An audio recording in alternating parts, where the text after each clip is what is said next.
World express channel में हम आपका हार्दिक अभिनंदन करते हैं। इंदौर शहर की अहिल्या नगरी की एक विशिष्ट समाज सेविका जिनका राष्ट्रीय स्तर पर नाम है, अलका सैनी जी से खास मुलाकात, सवाल हमारे जवाब आपके। ये मुलाकात आपको बहुत अच्छी लगेगी, आपके दिलों को छुएगी।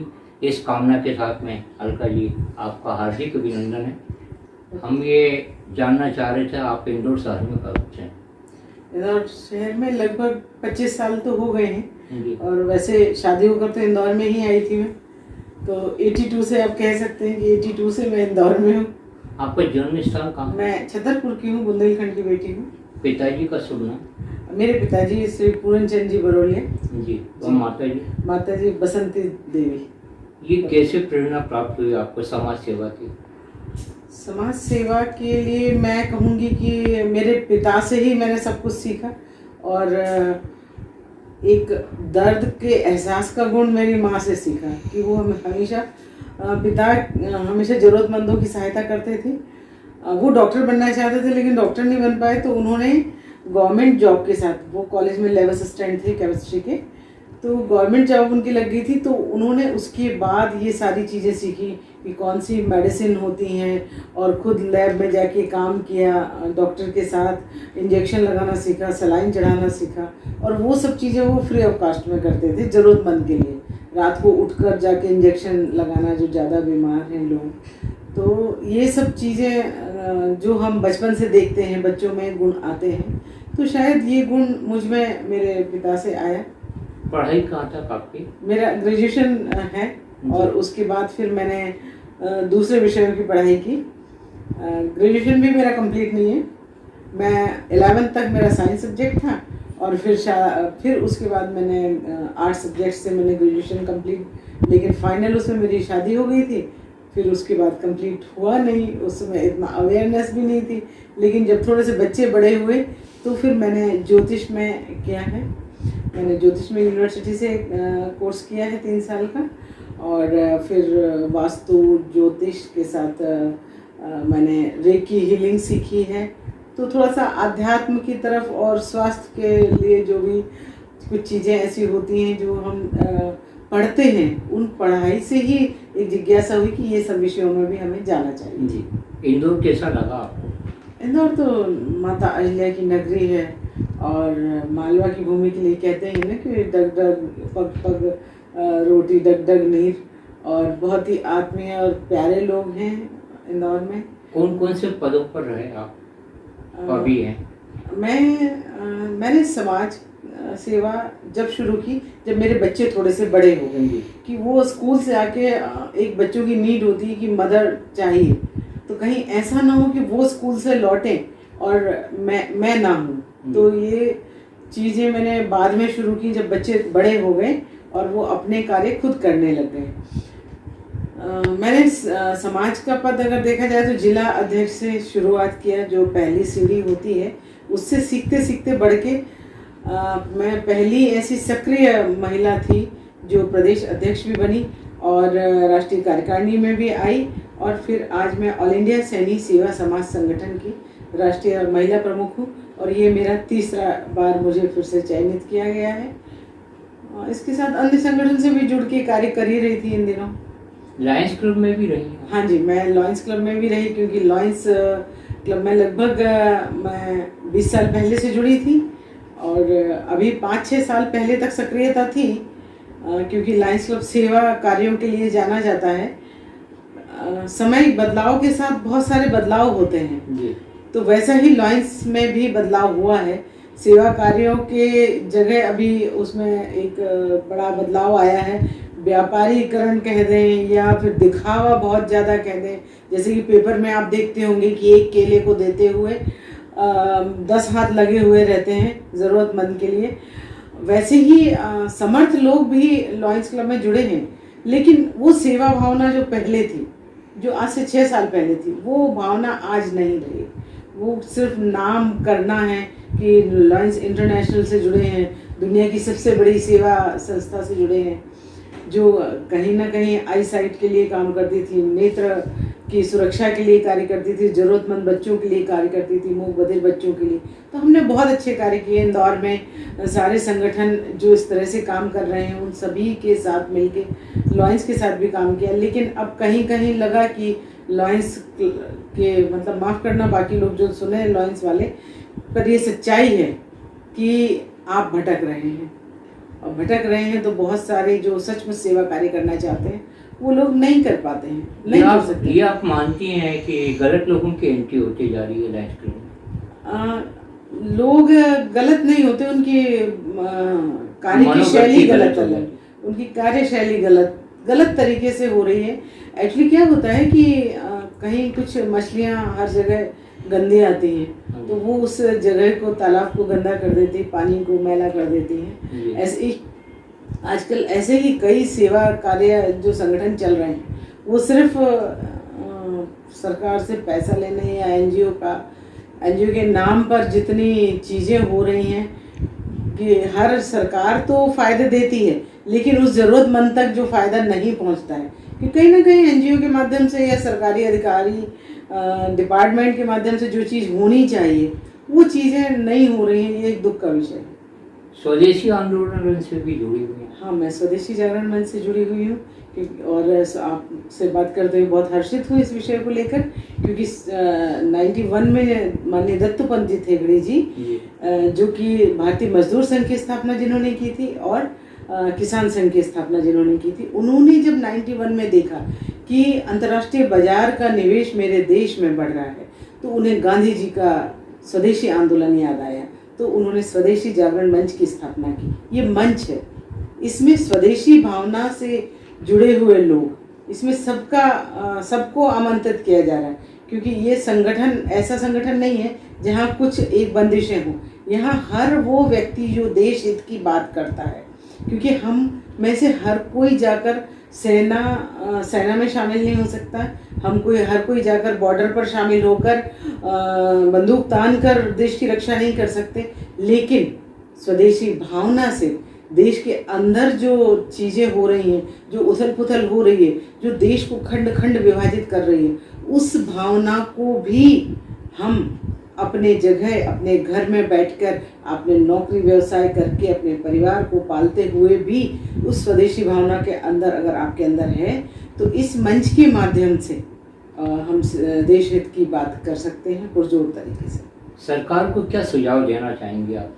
स्वदेशी आंदोलन बढ़े, इसके लिए प्रधानमंत्री की क्या भूमिका होना चाहिए, क्या कर सकते हैं वो? अभी तो मैं कोई मंच कभी पार्टी की बात नहीं करता है, लेकिन मंच देश हित की जो बात सरकार करती है उसको सपोर्ट करता है। तो सबसे अच्छी बात यह है कि माननीय प्रधानमंत्री जी ने भी ये जो कोरोना काल आया है जिसमें पूरी दुनिया को हिला दिया, पूरी दुनिया के चलते हुए पहिए रोक दिए, पूरी दुनिया के काम के व्यवसाय जो था वो वहीं थम गया जहाँ था, और सबसे अधिक जो इस मामले में कहते हैं कि घायल हुआ है वो मजदूर वर्ग घायल हुआ है, क्योंकि दुनिया थम गई थी लेकिन उस मजदूर वर्ग को अपना स्थान छोड़कर, जो उसकी नींव थी, जो उसके गांव थे, जो उसका स्टेट था, वहाँ छोड़कर आना पड़ा। ये सारी दुनिया में हुआ है, पर हमारे देश में जो पलायन हुआ है उसके लिए स्वदेशी जागरण मंच ने एक राष्ट्रीय स्वावलंबन अभियान चलाया, जिसके लिए लगभग 2 महीने हमने, क्योंकि अभी लॉकडाउन था, हम लोग कोई बाहर जा नहीं पा रहे थे, तो ये अभियान पूरे देश में चला, जिसमें कि स्वावलंबन अभियान, आत्मनिर्भर एक व्यक्ति होता है और स्वावलंबन होना मतलब एक समूह को हम स्वावलंबी बनाते हैं एक समूह के रूप में। तो ये अभियान स्वदेशी जागरण मंच ने चलाया और इसी बात को माननीय प्रधानमंत्री जी ने भी आगे बढ़ाई थी कि इस लॉकडाउन में जो कुछ भी वापस आए हैं वो अब अपने देश का कारोबार, क्योंकि इस लॉकडाउन के 4 महीने में हमें कोई भी बाहर की कंपनी ने सेवा नहीं दी है। बाहर से आपके पास कुरियर नहीं आया, ऑनलाइन आप कुछ मंगवा नहीं सकते थे, तो हमारे पड़ोस की दुकान का जो भैया है, जो चाचा है, जो काका है, उस दुकानदार ने ही पूरे देश में आपूर्ति की है जो भी हमारी आवश्यक सामग्रियां थी। तो मॉल संस्कृति की ओर दौड़ने वाला हमारा भारतीय समाज फिर से वापस अपने दुकानदार संस्कृति की तरफ आए, ये स्वदेशी जागरण मंच की बात है। स्वदेशी जागरण मंच कहता है कि उन कुटीर उद्योगों को फिर से बल दो, उन कुटीर उद्योगों के साथ उस कृषि को भी बल दो जो जैविक कृषि हमारे देश की, हमारी संस्कृति की विरासत है। जिस तरीके से हमारे पूर्वज लोग, हमारे आज से 20-30 साल 40 साल पहले जो देश में खेती होती थी, जो विषमुक्त खेती होती थी, जो जैविक तरीकों से खेती होती थी, तो स्वदेशी वही बात करता है कृषि के लिए कि जमीन बचाएं, जंगल जो कट रहे हैं उसकी बात भी स्वदेशी करता है। तो स्वदेशी उस बात की भी बात करता है कि आज हमारे नौजवान क्यों बेरोजगार हो रहे हैं, उन जड़ों पर जाकर भी बात करता है। शिक्षा की उन नीतियों पर भी बात करता है कि हमें विदेशी नीति की तरीके से नहीं पढ़ाना, हमें वही तकनीकी शिक्षा देनी है जो इन बच्चों को आगे जाके ज़रूरत पड़े। इस तरह से स्वदेशी जागरण मंच देश की अर्थव्यवस्था से लेकर, रोजगार से लेकर, देश की जागरूकता से लेकर देश की संस्कृति बचाने की भी बात करता है। बहुत अच्छी आपने बात बताई, जानकारी दी। अब सैनी समाज से संबंधित एक सवाल है कि कितनी महिलाएं हैं पूरे देश में आपके समाज की? समाज की तो आधी आबादी जो रेशो हर जगह महिलाओं का है वही समाज में है। ओबीसी समाज, सैनी जो माली समाज है, ये पूरी ओबीसी में सबसे अधिक जनसंख्या वाला हमारा समाज है। कितनी जनसंख्या है? लगभग 17% जनसंख्या जो हम कहते हैं, वही जनसंख्या, उसी का रेशो स्टेट में भी है, देश में भी है, स्टेट में भी है, जिले में भी है, गांव में भी है। महिलाओं की क्या क्या समस्याएं हैं? महिलाओं की समस्याएं वही हैं। हर महिला, जैसे कि माली समाज का ये एक सौभाग्य है कि ये माली समाज के बात करें तो चंद्रगुप्त मौर्य, सम्राट अशोक से लेकर बहुत सारे संत लक्ष्मीदास जी जैसे संत, तो संत सावता माली समाज संगठन जो चलता है, सावता माली संत जो थे जिन्होंने खुद ईश्वर को अपने अंदर समाहित किया था, हनुमान जी की तरह, ऐसे सावता माली जो महाराष्ट्र में पूजे जाते हैं, ऐसे संत से लेकर महात्मा ज्योतिबा फुले जी जो एक ऐसे जिन्होंने ज्ञान ज्योति जलाई, जिन्होंने शिक्षा की ओर प्रेरित किया और उनकी अनपढ़ पत्नी को पढ़ाकर फिर उन्होंने इस देश में दिखाया कि आप जब किसी स्त्री को आप पढ़ाते हैं तो वो ना केवल एक समाज सेवी बल्कि एक कवित्री बनकर एक इतनी बड़ी समाज सेवी बनी, वो कवित्री बनी और उन्होंने जन जागरण किया महिलाओं के लिए। तो महिलाएं तो समाज की हो या किसी भी क्षेत्र की, महिलाओं के अंदर सावित्रीबाई फुले तो है, लेकिन महात्मा ज्योतिबा फुले जी नहीं है हर व्यक्ति में, क्योंकि ये प्रतिसत्तात्मक समाज है। यहाँ पर महिलाओं को अभी भी बराबरी की दर्जे नहीं दिया जाता है। चाहे वो पूज ले, 9 दिन की पूजा करेगा, कन्या पूजन कर लेगा, लेकिन बेटी को बेटे से ज़्यादा हक नहीं देगा। वो हक वो नहीं देगा जो बेटे को दे रहा है, वो हक नहीं देगा जो अपने पुत्र को देता लेकिन पुत्र वधू को नहीं देता। वही मानसिकता कहीं ना कहीं अभी भी महिलाओं में भी है कि वो उन्होंने जो दुख सहे, जो बंधन उन्होंने जिन बंधनों में रही, सीमित रही, खुद को सीमित किया, उन्हीं बंधनों में आज भी वो अपनी बेटी, बहुओं और समाज की दूसरी महिलाओं को बांधना चाहती हैं। तो ये सोच हर जगह है, हर समाज की है और ये बड़ा एक दुख का विषय है कि दुनिया जब इतनी आगे जा चुकी है कि महिलाएं, सारी दुनिया की महिलाएं हर कार्य वो कर रही हैं जो पुरुष कर रहे हैं। चाहे आर्मी में भी ऐसे पदों पर भी वो ले रही हैं, लड़ाकू विमान भी लड़ा रही हैं, और लेकिन एक गांव के एक छोर पर, एक घर में एक स्त्री अपने एहसासों के लिए और खुद की काबिलियत को जताने के लिए भी उतना ही युद्ध लड़ रही है जितना कि युद्ध बाहर जो जिन महिलाओं को मौका दिया है उनके परिवार ने, उनके भाई के रूप में, पिता के रूप में, पति के रूप में और समाज के रूप में, अगर वो बाहर जाकर बराबरी से कंधा मिलाकर कार्य कर रही हैं तो कहीं ना कहीं एक पीड़ा हर जगह है। मैं ये समझती हूँ 10 परिवारों में से 4 परिवारों से कहूँ कि 6 परिवार भी कह सकती हूँ कि 60 to 70% महिलाएं आज भी एक इच्छा रखती हैं कि मैं ये करूं, और उस कार्य को करने के लिए उनके लिए दहलीज से अंदर उनको खड़ा कर दिया जाता है। उनके लिए लक्ष्मण रेखाएं आज भी जिंदा है। समाज की कोई पत्रिका निकलती है आपको? समाज की तो बहुत सारी पत्रिकाएं निकलती हैं। प्रदेश में लगभग 4-6 पत्रिकाएं निकलती हैं। दिल्ली से भी निकलती हैं पत्रिकाएं। अभी जैसे समय बदलाव का है तो पत्रिकाओं से ज़्यादा जो ऑनलाइन तुरंत मटेरियल आ जाता है, लोग जितने मुखर ऑनलाइन हो रहे हैं उतना पढ़ने में लोगों की इंटरेस्ट कम हो रहा है। ये सब एक विषय पूरी दुनिया का है और पूरे देश का भी है कि हमारी पढ़ने की जो आदतें कम हो रही हैं, तो उनसे कहीं ना कहीं अफेक्ट ये हमारे समाज की पत्रिकाएं भी हो रही हैं जो एक संदेश देती थी, उससे बहुत सारे लोगों को रोज़गार मिलता। तो कहते हैं ना, टेक्नोलॉजी ने अगर कुछ फ़ायदे दिए हैं तो नुकसान भी बहुत सारे किए हैं, काम भी बहुत सारे छीने हैं। तो ये बात तो हर जगह क्षेत्र में है।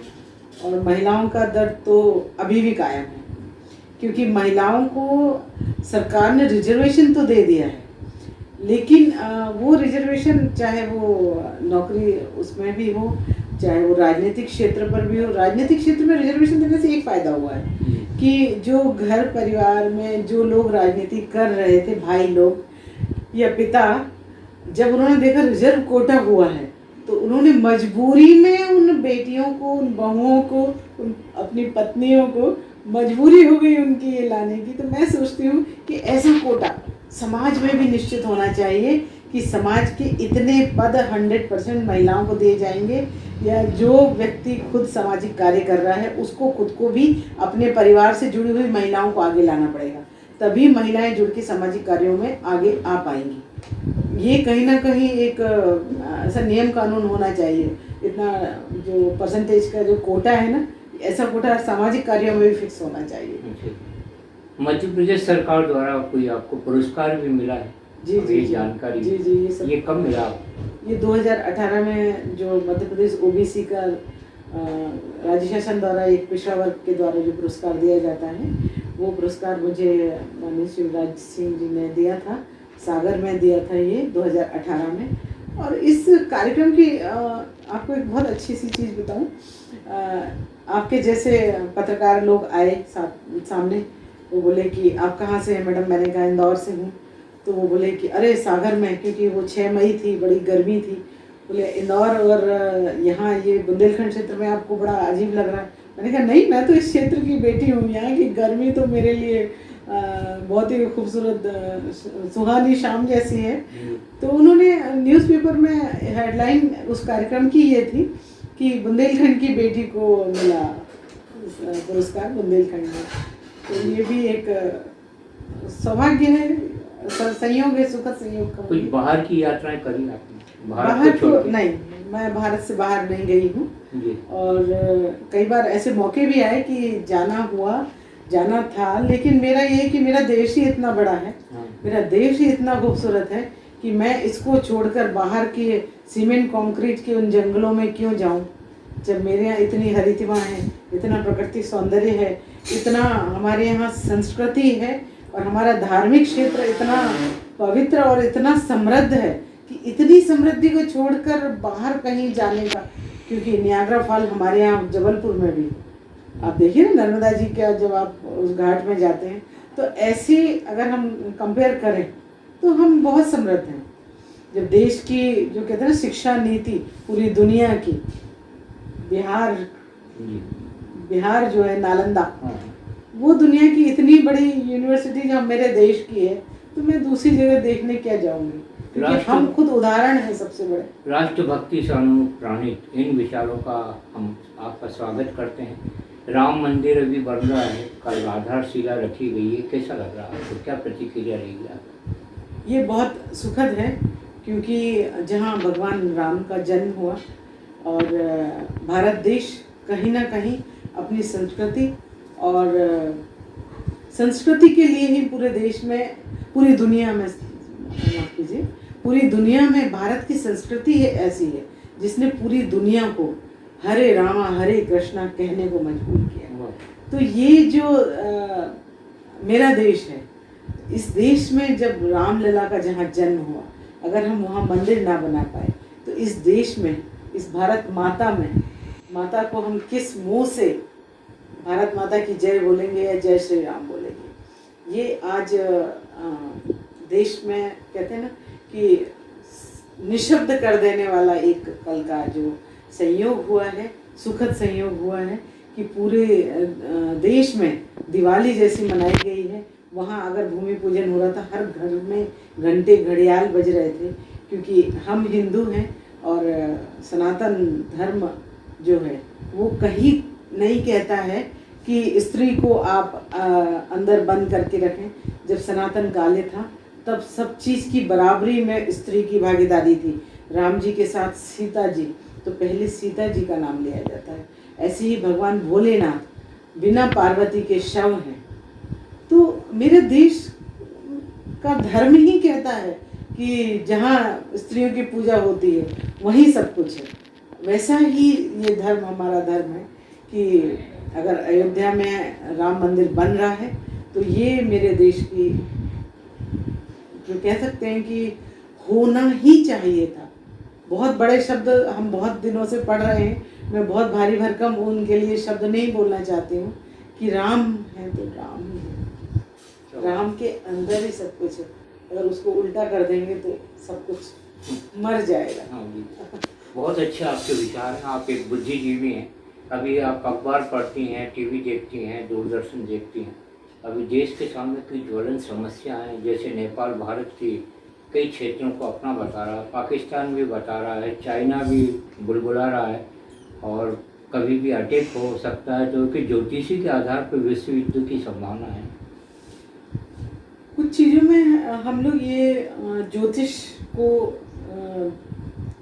साथ में तो लेते हैं, पर डिपेंडेंसी में ज्योतिष के ऊपर नहीं कहूँगी। ज्योतिष वैसा ही है, बारिश तो होना है, आप छतरी लेकर चलिए, लेकिन देश को सजग रहना है और देश सजग है।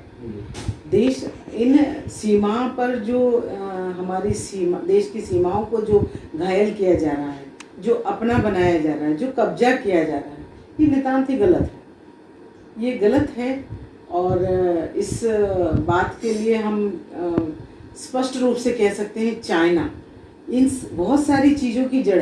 कहीं ना कहीं एक देश तो दुश्मन था ही हमारा, उस देश को और दुश्मन बनाने के लिए चाइना ने क्या किया, अंग्रेजों ने क्या किया था, व्यापार के लिए देश में आए थे और हमारे ऊपर कब्जा किया था। वैसे ही चाइना ने व्यापार करने के लिए हमारे देश के इस तरह से कब्जा किया है कि पूरे देश के व्यापार को खा गया। वो देश की सीमाओं पर इस तरह से आक्रांता मचा रखी है। हर सीमा पर जो जो सीमा, चाहे वो लद्दाख वाली हो, चाहे जो भी सीमाएं आ रही हैं चीन के उसमें दायरे में, उसने आप मानसरोवर यात्रा के लिए जाइए, वहाँ पर चाइना के सैनिक खड़े हैं, इतना गंदा व्यवहार हमारे देशवासियों के साथ करते हैं। अरे हमारी ज़मीन पर खड़े होकर तुम हमें आंखें दिखा रहे हो, ये छोटी छोटी आंखों वाले चीनियों, हमें तुम क्या आंखें दिखाओगे, मिची आंखों वाले।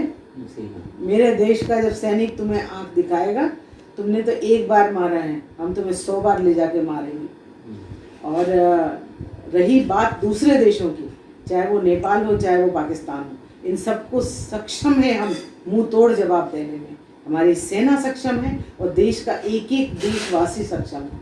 आपको एक बात मैं बोलूँ कि किसी भी देश की समृद्धि कहूँ, हिम्मत कहूँ, ताकत कहूँ, मजबूती कहूँ, 3 चीज़ों से होती है, सेना, सरकार और समाज। चीन के पास केवल 2 चीज़ें हैं, सेना और समाज, सेना और सरकार। और भारत के पास समाज भी है, और समाज यानी हर एक देश का छोटे से लेकर बड़ा बच्चा, हर बुजुर्ग। आज 120 साल की महिला भी इंतज़ार कर रही थी, कहीं ना कहीं वो वृद्ध है, उनकी आयु का निर्माण वो नहीं हुआ है कि नहीं मेरे देश में रामलला का मंदिर। तो इस एज में एक छोटे से 3 साल के बच्चे ने भी तिलक त्रिपुंड लगाकर धोती पहनकर कल शंख बजाया। तो जिस देश में भारत माता के लिए एक एक बच्चा, जन जन से एक ही आवाज़ है कि भारत माता की जय, उस देश को इतना आसान नहीं है कि कोई पराजित कर पाए। और अगर युद्ध करना है तो युद्ध के लिए भी, क्योंकि अभी इतने अच्छे हमारे यहाँ युद्धपोत आए हैं, हमारी सेना की शक्तियाँ भी बहुत मजबूत हो चुकी हैं, पहले और अब में बहुत फ़र्क है।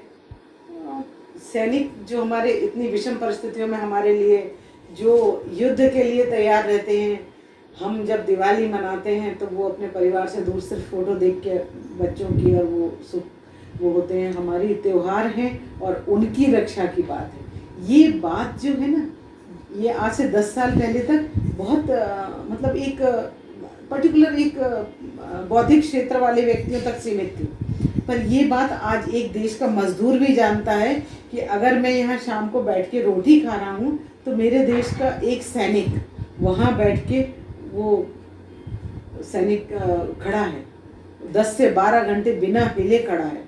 तो ये जब एहसास देश के हर व्यक्ति के अंदर है तो देश कहीं ना कहीं बहुत मजबूत हो चुका है पहले की अपेक्षा आज की तारीख। अंतिम सवाल आपसे हम करने जा रहे हैं कि मीडिया से क्या अपेक्षा करेंगे आप देश को मजबूत बनाने के लिए? भारत विश्व गुरु था, है और रहेगा। इस उम्मीद के साथ में मीडिया से क्या उम्मीद करेंगे आप? मीडिया बहुत समृद्ध है और ये चौथा स्तंभ होता है, ये तीसरी आँख है।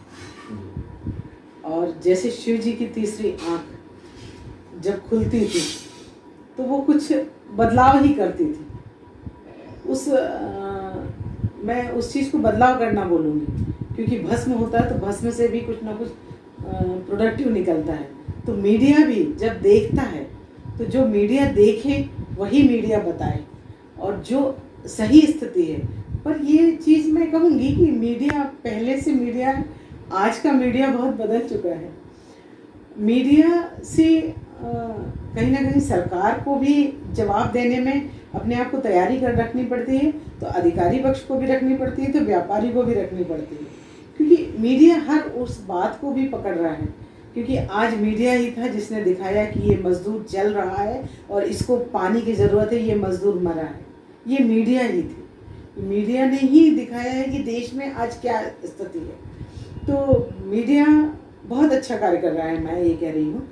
और देश हमारा विश्व गुरु था, है और आगे उस उच्च स्तर पर जो हमें अपने आप को प्रूव करना है वो हम करेंगे, क्योंकि पूरा देश इस चाइना के जो कोरोना जो आया है ये भी कहीं ना कहीं चाइनीज़ वायरस है। तो चाइना ने जिस तरह से देश पर हमला किया था रोजगार और बाकी सबसे, ये हमें एक ऐसी बीमारी भी उसने दी है।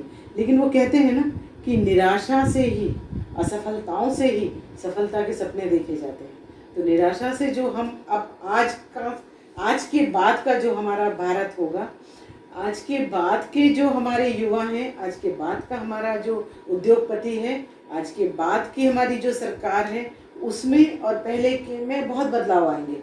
क्योंकि अब बात सिर्फ देश की है कि जो भी हमें पैदा करना है, जो हम पैदा कर रहे थे वो हमें फिर से पैदा करना है। कंबल उद्योग हमारा चाइना ने खा लिया था, पटाखा उद्योग हमारा चाइना ने खा लिया था, वो सब चीज़ें हम वापस आ गए। माचिस उद्योग हमारा ख़त्म हो चुका था, वो सब चीज़ें वापस आ रही हैं। तो देश की जो कुटीर उद्योग हैं, अभी हमारा स्वदेशी का स्वावलंबन अभियान चल रहा है। उसमें जिला स्तर से लेकर, तहसील स्तर से लेकर, प्रांत स्तर से लेकर, जिले संभाग से लेकर स्टेट तक, मतलब प्रदेश तक एक ऐसी कमेटियां बनी हैं जो कि ये सारा कार्य करेंगी। जिन हाथों को काम देना है, चाहे वो सरकारी योजनाओं का हो, चाहे वो लोन की बात हो, चाहे वो जो मनरेगा जैसा मजदूरों के लिए है कि इतनी तो इनको देना ही है। तो ये स्थितियां जो वापस आया है, जो अपना हुनर जो लेकर वापस आया है, उस हुनर को वो कार्य देना, और यहाँ से जो मजदूर पलायन कर गए थे तो उन उद्योग धंधे, कुटीर धंधों की जो मजदूरी चाहिए उनको, वो काम देना, ये भी हमारा पूरा देश का कार्य है।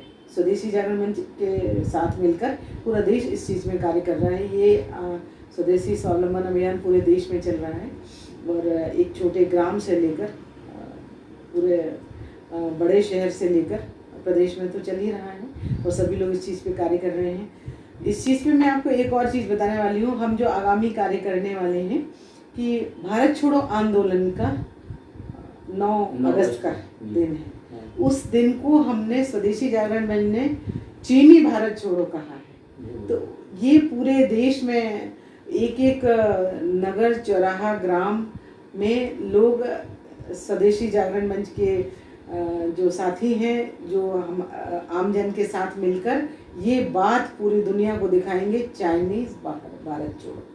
तो ये 9 तारीख को एक कार्यक्रम है और स्वदेशी जागरण मंच समय समय पर ये कार्य करता है। बात देश हित की है, इसलिए बार बार मैं इस चीज़ का जिक्र कर रही हूँ कि भारत माता के अस्तित्व की है, उसको खंड खंड जो विभाजीकरण का बाहर की विदेशी ताकतों की जो कोशिश थी, जो योजना थी, उसको हम पूरा कभी नहीं होने देंगे, क्योंकि देश का बच्चा बच्चा राम का है और देश का बच्चा बच्चा हर माँ भारत माँ की बेटी है।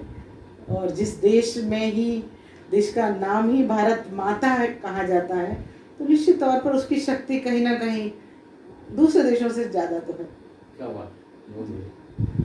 शहीद आजम भगत सिंह जी ने कहा था कि क्रांति विनाश की नहीं विकास की कलाकार होती है। उन्होंने ये भी कहा था, बाहरों को सुनाने के लिए धमाके की ज़रूरत होती है। ये खास मुलाकात अलका सैनी जी के विचार आप तक पहुंच रहे हैं, और जो लोग भी वर्ल्ड एक्सप्रेस चैनल से प्यार करते हैं वो अपनी प्रतिक्रिया से हमें अवगत कराएं। आपकी प्रतिक्रियाएं देश को और मानवता को मजबूत बनाएंगी। बताइए यह खास मुलाकात आपको कैसी लगी। धन्यवाद।